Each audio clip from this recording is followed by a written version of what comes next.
Saudara, bagaimana dampak penghadangan kapal tanker Pertamina oleh aktivis Greenpeace di Denmark? Lalu apakah pemerintah akan mengambil keputusan atas penghadangan ini?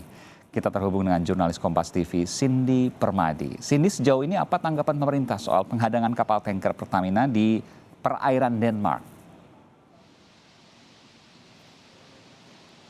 Ya, Mas, sejauh ini yang memberikan pernyataan dari pemerintah baru Menko Perekonomian Erlangga Hartarto yang tadi juga sudah sempat ditayangkan. Pemerintah masih menunggu perkembangan dan juga masih memonitor terkait dengan kejadian blokade 2 kapal di perairan Denmark pada pekan lalu.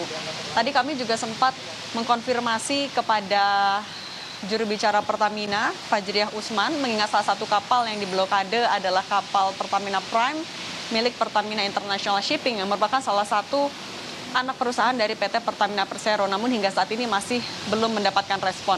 Kalau kita review, kejadian blokade ini terjadi pada pekan lalu, Kamis 31 Maret 2022.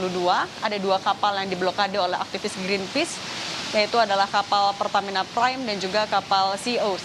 Jadi pada waktu 11 waktu setempat, aktivis dari Greenpeace menggunakan kapal kayak dan juga berenang, memblokade ataupun juga mencegat kapal Pertamina Prime dan juga mencegah kapal Sea Oath untuk mendekat. Kapal Sea Oath ini dikabarkan membawa 100.000 ton minyak mentah dari Rusia untuk ditransfer ke kapal Pertamina Prime. Dan blokade ini langkah diambil oleh Greenpeace sebagai bentuk penghentian impor ataupun juga pembelian minyak dari Rusia menyusul adanya invasi yang dilakukan oleh Rusia kepada Ukraina.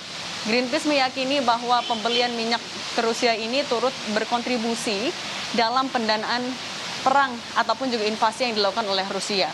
Ini sebenarnya bukan upaya pertama yang sudah dicoba oleh Greenpeace, tapi ini adalah upaya pertama yang berhasil. Karena menurut Greenpeace, pengiriman sebelumnya antara dialihkan atau dipercepat. Dari kabar yang beredar, minyak yang dibawa oleh kapal Sea Oath ini adalah minyak milik perusahaan multinasional asal Swiss, Trafigura.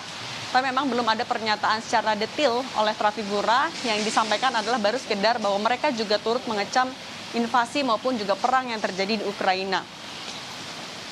Terkait dengan blokade ini, ada pula desakan yang disampaikan oleh Greenpeace kepada Denmark, yaitu meminta agar Denmark turut melarang adanya pengiriman minyak dari Rusia di kawasan perairan Denmark. Aiman. Ya, jadi protes Greenpeace terhadap pembelian minyak Indonesia ke Rusia karena dianggap Rusia menginvasi Ukraina. Apakah ada keterangan dari pihak pemerintah ketika ini kemudian dihadang, bagaimana kemudian selanjutnya, apakah ada keterkaitan dengan pasokan BBM di Indonesia misalnya? Karena sejauh ini informasi yang beredar adalah minyak itu tidak dibeli atau bukan milik dari Indonesia.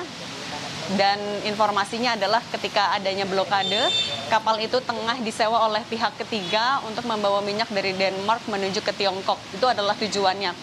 Dan kapal Pertamina Prime ini memang adalah kapal berkapasitas 2 juta barel yang mengumpulkan minyak dari kapal tanker lain. Sehingga memang saat ini belum ada informasi ataupun juga tanggapan lebih lanjut dari pihak Pertamina. Dari tanggal 24 Februari 2022 lalu atau ketika Rusia pertama melakukan invasi ke Ukraina, Greenpeace sudah mencatat adanya 299 kapal yang teridentifikasi melakukan pengiriman minyak dari Rusia. 132 diantaranya membawa ke Eropa. Ada beberapa poin yang ditekankan oleh Greenpeace, misalnya pertama adalah meminta pemerintah di seluruh dunia untuk mengambil langkah jangka panjang untuk menyikapi perang. Kemudian juga berharap blokade ini bisa menjadi salah satu upaya untuk membantu menciptakan perdamaian, keamanan, dan juga membuat pilihan untuk masa depan stabil seperti transisi ke energi terbarukan. Nah, untuk poin terakhir ini dapat diartikan bahwa Greenpeace sebenarnya berharap dengan blokade bisa memotong ketergantungan negara-negara dalam impor minyak ke negara yang berkonflik. Begitu, Aiman. Baik, terima kasih Cindy Permadi melaporkan langsung dari kawasan Istana Presiden Jakarta.